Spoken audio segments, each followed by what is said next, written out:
Good morning, students. Hope that you are okay. As I have said you, I'll post a video regarding connectors. What is connectors?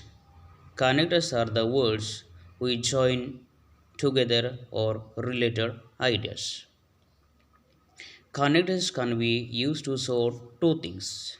One is cause and other is an effect. Now you can make a question me, sir, what do you mean by cause? Cause does mean the reason why happen something. Then other second one is an effect. Effect does mean the result. What happens something.